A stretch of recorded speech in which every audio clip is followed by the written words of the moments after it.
करनी है।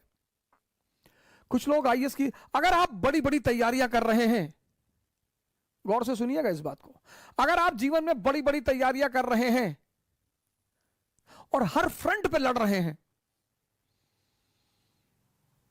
किसके रिश्तेदारों ने, किसके पट्टीदारों ने किसको खुश रखा है?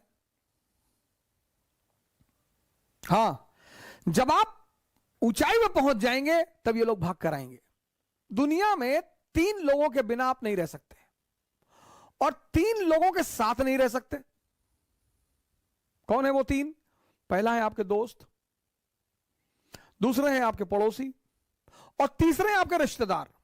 इन तीनों के बिना भी आप नहीं रह सकते और इन तीनों के साथ भी आप नहीं रह सकते। इन तीनों से अपने आप को बचाना ही योग्यता है। आप उठे समस्तीपुर से, बैग उठाए, किसी को बताया ही नहीं कि आप आईएएस की तैयारी करने जा रहे हैं, बताया ही नहीं, आपने चर्चा ही नहीं की। अगर किसी ने पूछा कि दिल्ली जा रहे हो, हाँ वो इन्फो जॉब लग गई है, ऐसा ही जॉब लग गई है। बेंगलोर जा रहे हो, हाँ इन्फोसिस में जॉब लग गई है। जब तुम अपनी महत्वाकांक्षा किसी को बताते हो और तुम योग्य होते हो तो जलन पैदा होती है। यह मानवीय प्रवृत्ति, ऐसा नहीं हमारे में होती, तुम्हारे में होती, सब में होती है।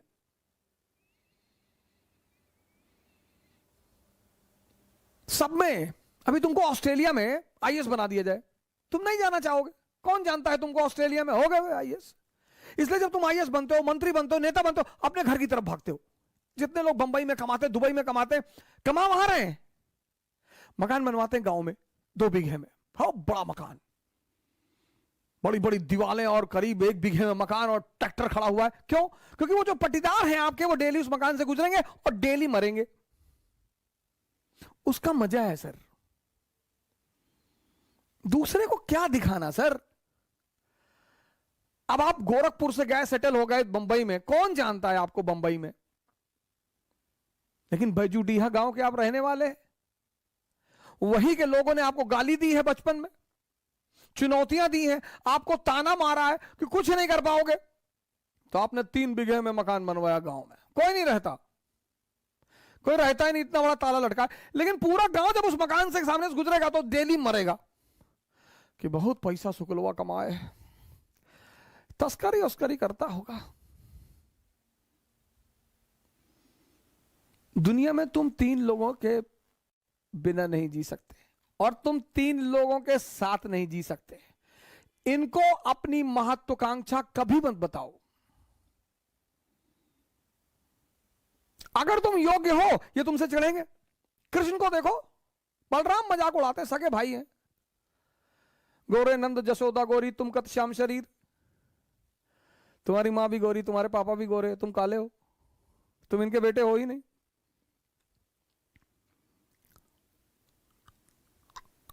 फिर बलराम एक दिन कृष्ण से कहते हैं कि ये वृंदावन के यादव लोग तुमको पीटने का प्लान बना रहे हैं।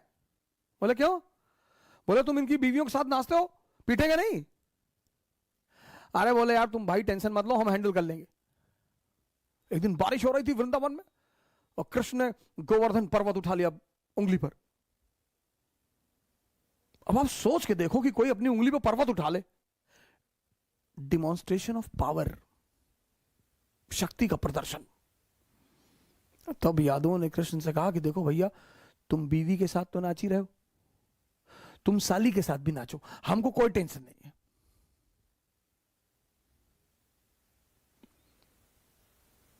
जीवन में तुम्हारी योग्यता तुम्हारी सबसे बड़ी दुश्मन होगी, उसको छिपाना है। 98% लाना योग्यता नहीं है। वो सेल टैक्स कमिश्नर थे लखनऊ में, सुसाइड कर लिया, 2-3 दिन पहले की बात है। योग्यता है इस दुनिया को हैंडल करना। एक साहब है हमारे मित्र, कहते हैं तुम नौजवान क्रांति चला के सबको बचा लोगे। हमने कहा हम तो बचा लेंगे। नहीं नहीं, तुम्हारा क्या मकसद है कि तुम कोरोना से कोई मरता नहीं है?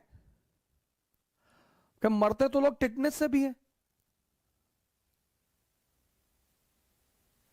मरने का क्या है? शुगर ज्यादा बढ़ जाए आदमी मर जाए, दूध ज्यादा पी ले डायरिया हो जाए मर जाए।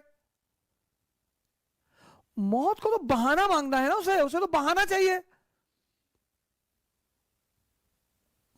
जो बड़ी क्रॉनिक बीमारियां हैं, कैंसर, बड़े सारे लोगों को मैं जानता हूं 10-10 साल से जिंदा है, कुछ नहीं हो रहा है।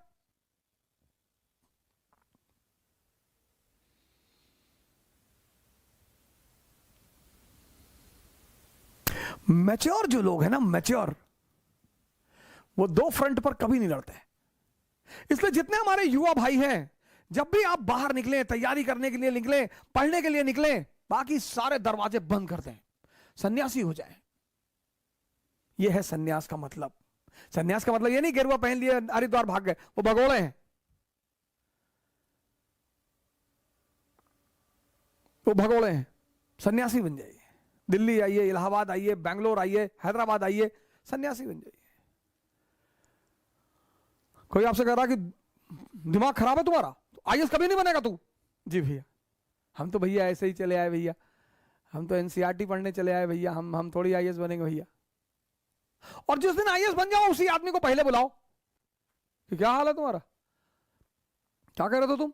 अरे भैया हम तो ऐसे ही कह रहे थे भैया, हमारी तो अम्मा कहती हमारी शक्ल कुत्ते जैसी। बिल्कुल सही कहती तुम्हारी अम्मा। इस दुनिया में मजा क्या है सर? विरोध का होना, विरोध विरोध। जितना तुम्हारा विरोध होगा उतने तुम्हारे उभरने की संभावना बढ़ जाएगी। विरोध मुर्दे का नहीं होता सर, चाहे जितना बड़ा अपराधी हो, जब मरता है ना तो दुखी होते हैं लोग। तुम्हें पता करना है कि तुम जिंदा हो कि नहीं।